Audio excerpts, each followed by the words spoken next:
Hey everybody, the new data for the last Grand Canyon follow-up lottery held about a week or so ago was recently published by the Park Service. It can be found right here at this link or by Googling Grand Canyon lottery statistics and just kind of finding your way there.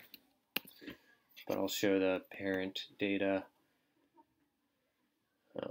just because. So in this screencast, I'm going to talk about the data from this latest lottery. Congratulations to the 5 people who won. So let's get started. First off, let's just look right at the numbers.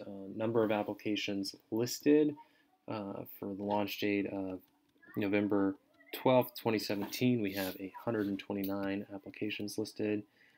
The November 14th date, we had 125. November 24th, 97. And November 25th, 100. And December 12th, our lowest amount of application volume for any of the 5 dates was 95. The average of this data set, so the average amount of volume per app, was right at 109.2. Here we go, total chances for all applications. We have a high of 426 for that first date.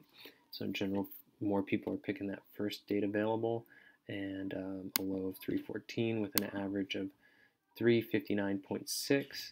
And then the application that won had an average of 4.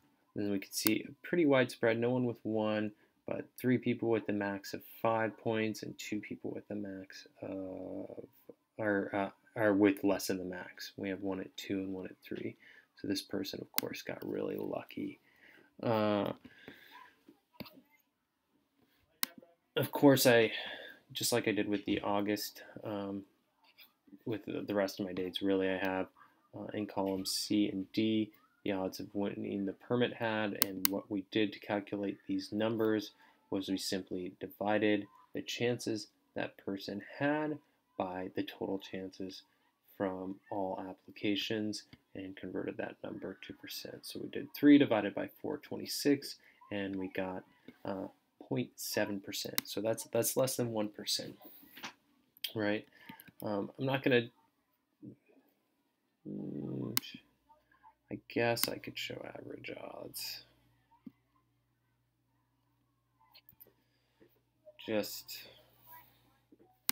to do it. Let me convert these into percents. I'm going to do this just because my head is going there, and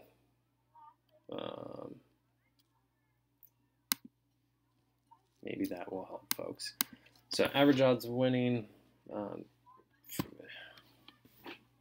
the way I'm calculating it, which is just these cells. Again, I'm not trying to open up a can of worms here, but I know this does for some people.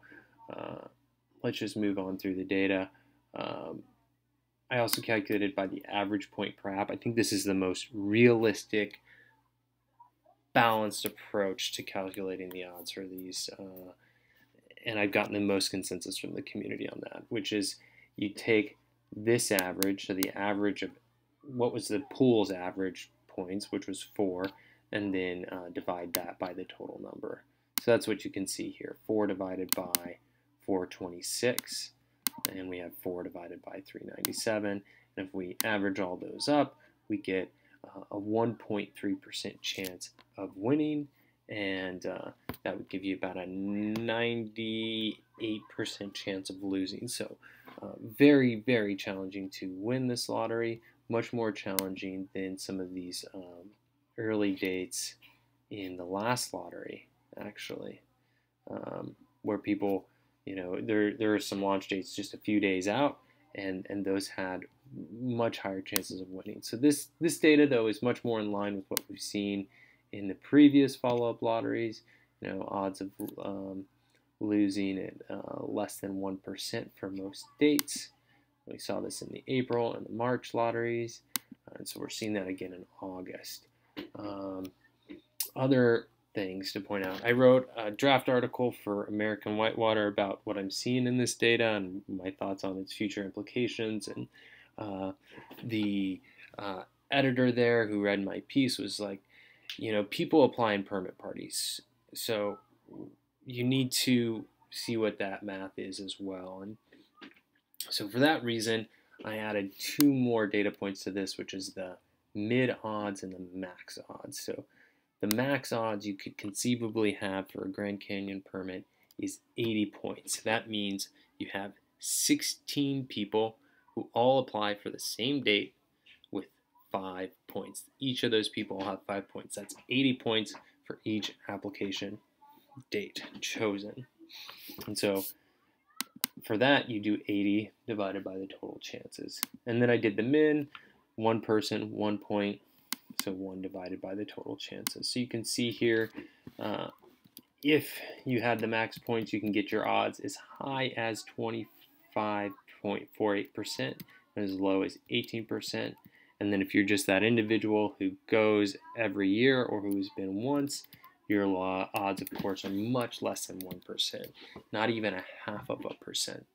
So moral of the story there is point taken from that editor and the folks of the internet. Of course, if you apply with a group of 15 other people for a total of 16 people and you have 80 points, your odds are as high as, in this case, 25%, but by no ways, by no means certain, right? And then the average odds, of course, with the max permit party is 22.56. So again, nothing really new here. It's still very, very challenging to get a permit. The other thing worth noting, and I'd be curious for folks of the internet, is if anyone has actually ever done a 16-person permit party with a max of 5 points. I know your report would be anecdotal, but I'd be curious to hear that. I've tried to do permit parties myself, and I don't think I've ever had more than 5 or 6 5-point people. So it's a big challenge. I think it would be a big challenge for anyone, even someone well connected in the boating community, to do a permit party in this nature. But by no means is it impossible, and it is the best strategy. So that's my thoughts on the new data, and I hope this helps folks